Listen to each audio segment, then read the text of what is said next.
محمد بن یحییٰ بن فارس، نوح بن یزید سیار، معیب، ابراہیم بن سعید، ابن اسحاق، عیسیٰ بن معمر، عبداللہ بن عمر بن عفو فغوا فرماتے ہیں کہ نبی کریم صلی اللہ علیہ وسلم نے مجھے بلایا۔ آپ کا ارادہ تھا کہ مجھے سفیان کے پاس کچھ مال دے کر بھیجیں تاکہ وہ اس مال کو مکہ میں قریش کے لوگوں میں تقسیم کر دے۔ تب فتح مکہ کے بعد آپ نے مجھ سے فرمایا کہ اپنا ساتھی ڈھونڈو۔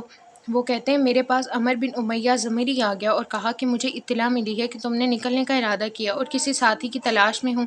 میں نے کہا بالکل ٹھیک ہے۔ عمر بن امیہ نے کہا تو میں تمہارا ساتھی ہوں۔ وہ کہتے ہیں میں رسول اللہ صلی اللہ علیہ وسلم کے پاس آیا اور کہا کہ میں نے ساتھی پا لیا۔ آپ نے فرمایا کہ کون ہے؟ میں نے کہا عمر بن امیہ ضمری۔ آپ نے فرمایا کہ جب تم دوران سفر اس کی قوم کے علاقے میں پڑاؤ کرو تو اس سے بچ کر رہنا، کیونکہ کسی کہنے والے نے کہا اپنے سگے بھائی سے بھی بے خوف مت ہو۔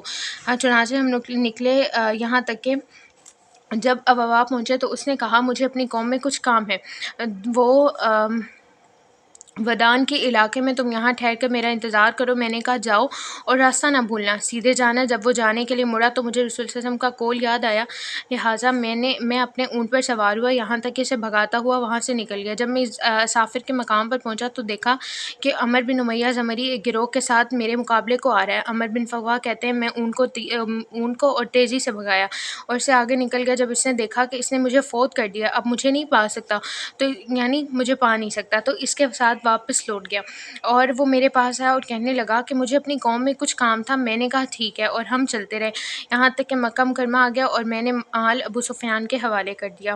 ابو ہریرہ رضی اللہ عنہ رسول اللہ صلی اللہ علیہ وسلم سے روایت کرتے ہیں کہ آپ نے فرمایا مومن ایک سوراخ سے دوبارہ نہیں ڈسا جا سکتا۔ آدمی کی چال چلن کا بیان۔ رسول اللہ صلی اللہ علیہ وسلم جب چلا کرتے تھے تو آپ کی چال ایسی ہوتی کہ گویا کہ آپ جھک کر چل رہے تھے۔ ابو طفیل فرماتے ہیں میں نے رسول اللہ صلی اللہ علیہ وسلم کو دیکھا ہے۔ میں نے کہا آپ نے انہیں کس حال میں دیکھا ہے؟ فرمایا آپ سفید رنگ کے ملیح چہرے والے تھے، جب آپ چلتے تو ایسا محسوس ہوتا ہے گویا آپ نشیب میں اتر رہے ہیں۔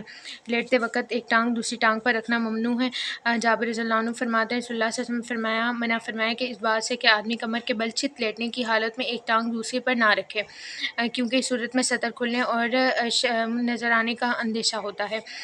اپنے چچا سے روایت کرتے ہیں انہوں نے رسول اللہ صلی اللہ علیہ وسلم کو مسجد میں چت لیٹے ہوئے دیکھا، آپ نے اپنی ایک ٹانگ کو دوسری ٹانگ پر رکھ لیا۔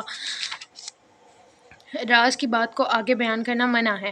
عبد الملک بن جابر بن عتیق جابر بن عبداللہ فرماتے ہیں رسول اللہ صلی اللہ علیہ وسلم نے فرمایا کہ جب آدمی کوئی بات تم سے کرے پھر ادھر ادھر غائب ہو جائے تو وہ بات امانت ہے۔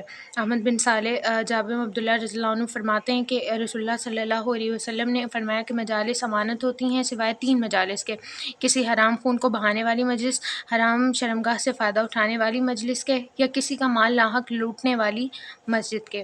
میں نے حضرت ابو سعید خدری رضی اللہ عنہ کو فرماتے ہوئے سنا ہے کہ نبی کریم صلی اللہ علیہ وسلم نے فرمایا امانت میں سب سے بڑی خیانت قیامت کے روز اللہ رب العزت کے نزدیک یہ ہوگی کہ مرد اپنی بیوی سے اور بیوی مرد سے فائدہ اٹھایا، پھر مرد عورت کا راز فاش کرے۔ یعنی بیوی میں جو خاص عمل ہوتا ہے وظیفہ زوجیت، اسے دوسرے کے سامنے بیان کرنا امانت میں بدترین خیانت ہے۔ چغل خور کا بیان۔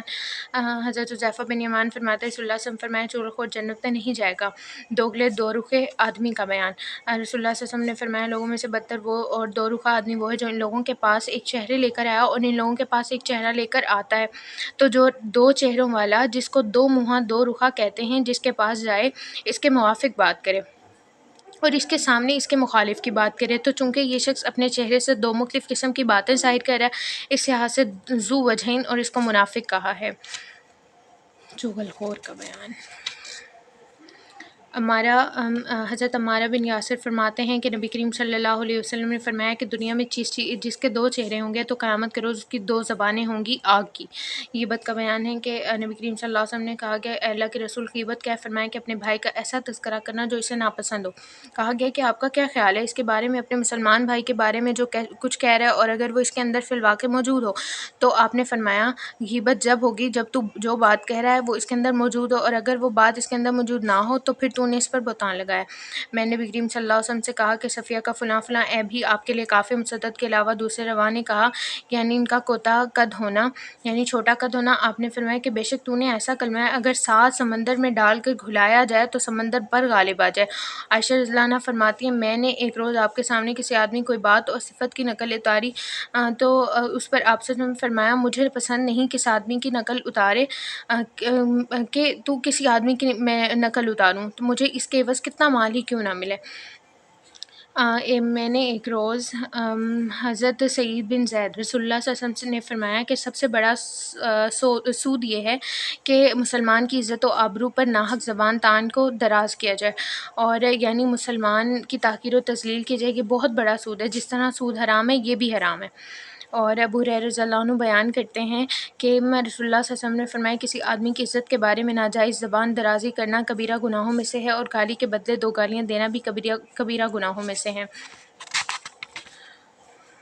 اب انس بن مالک رضی اللہ عنہ فرماتے ہیں رسول اللہ صلی اللہ علیہ وسلم نے فرمایا جب مجھے معراج عطا کی گئی تو اس رات میں ایک قوم پر گزرا، ان کے ناخن تانبے کے تھے اور وہ ان ناخن سے اپنے چہرے اور سینے کھرچ رہے تھے، تو میں نے کہا یہ کون لوگ ہیں اے جبرائیل؟ انہوں نے فرمایا یہ وہ لوگ ہیں جو لوگوں کا گوشت کھاتے ہیں اور ان کی عزت و آبرو کے در پہ رہتے ہیں۔ امام ابو داؤد فرماتے ہیں اس حدیث کو یحییٰ بن عثمان نے بکی کے ساتھ ہم سے بیان کیا کہ اس میں حضرت انس کا تذکرہ نہیں ہے۔